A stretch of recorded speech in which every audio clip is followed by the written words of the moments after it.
Mr. Pradyut Manika is the head of TIPRA, which is a regional party in Tripura. He's also the head of the royal household of Tripura. His father was the last ruler of Tripura before the Union of India was created.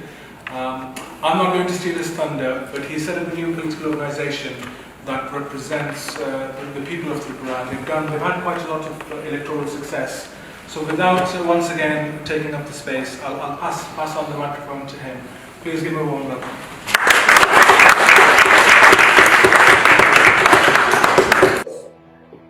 Let me start by saying that I come from a very tiny state in the northeast. A lot of the honourable members of parliament, a lot of dignitaries here.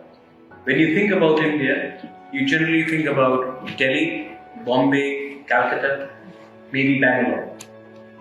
But you do not, or probably have not, Lucknow as well, but you haven't probably gone deeper into India.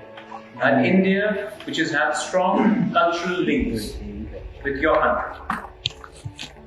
Many people may not be aware that the role of India in the Second World War was at our borders, not in the Western theatre, but in the Eastern theatre, where our soldiers fought along with the British soldiers, gave up our lives, fought the Japanese, the Axis, and we fought shoulder to shoulder, not to protect just our land, but to protect an idea of India, an idea of a nation, an idea of a power of allies, which was against fascism, which was against rule, which was based on an entire thought and philosophy of plundering an entire region.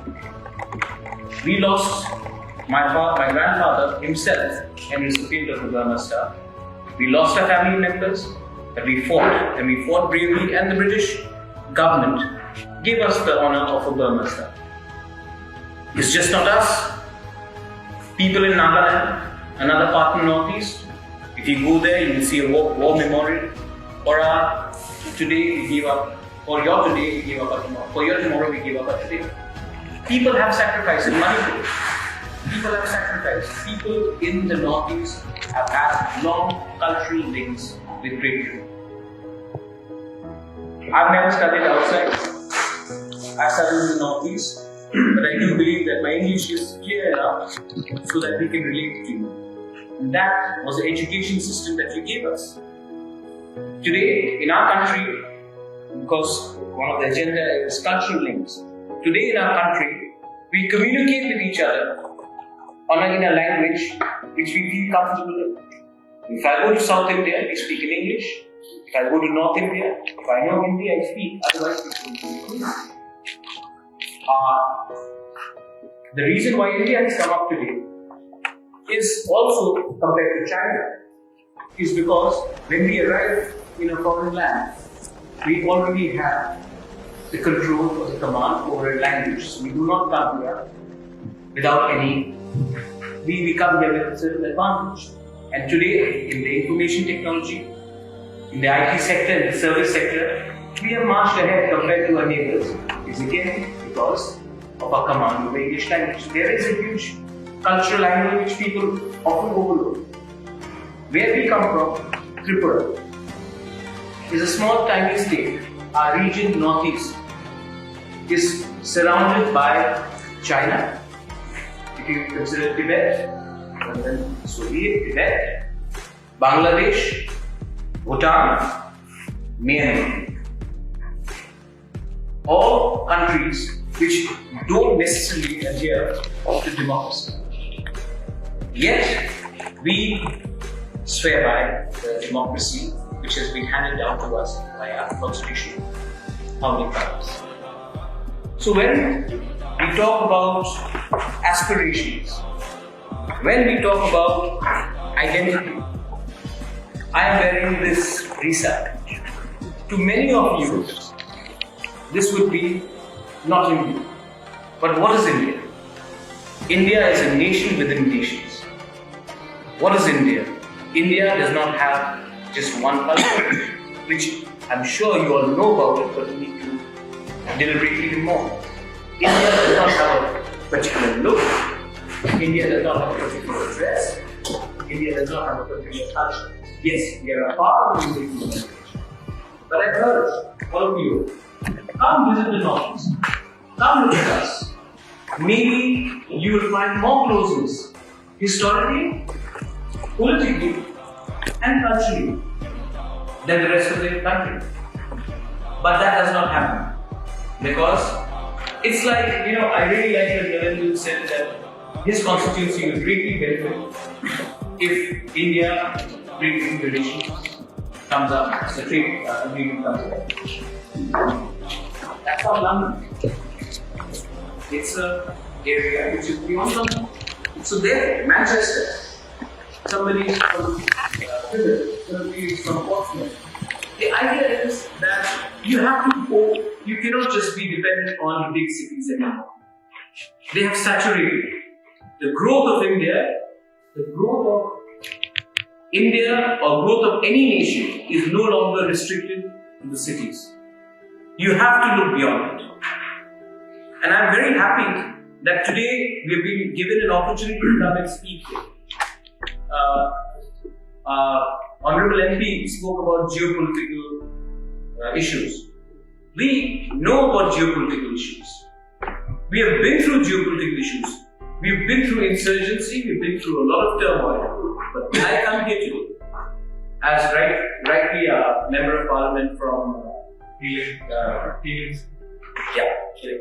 said that I come here as a proud Indian. And that conversation will happen in my country. But I also come here to tell my friends in Great Britain, in England, in the United Kingdom, that there is an India which is beyond Delhi, Mumbai, Bangalore. And kindly look at that. People like us have struggled. Somebody said that we formed a political party. We're a small political party. But we are a small political party which fights on the issue of constitutional solutions for our community. We are a small political party which is still fighting on the issue of only one, credibility. And our demand is within the constitution.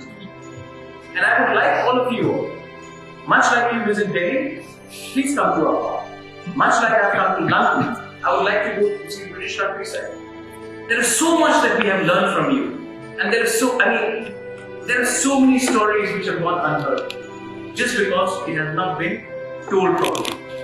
We have cultural relations. We have emotional bondings. But most importantly, if we have to even look through the prism of trade, kindly look at the Western corridor.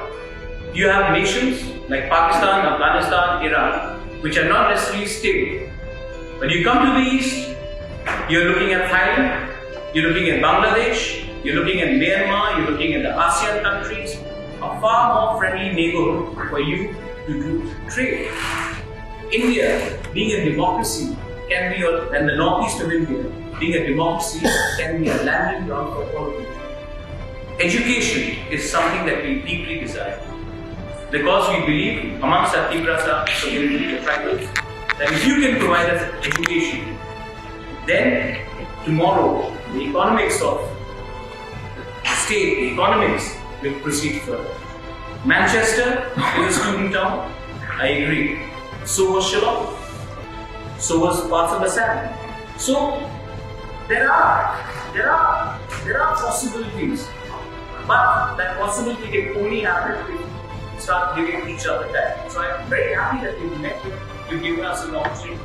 Until we do not take the local population anywhere, whether it's Brexit, whether it is Greater Tipraland, whether it is Gorkhaland, till the time we do not make the local population feel secure, your jobs will not be taken away, your culture will not be hijacked, your language is not under threat. Till the time democracies do not give the minority a sense of security, you will always have instability. And that's where we can learn from you, and maybe you can learn from us. I come here with full respect and humility, and I hope you will reciprocate and give us a chance. The line of Hambai, thank you.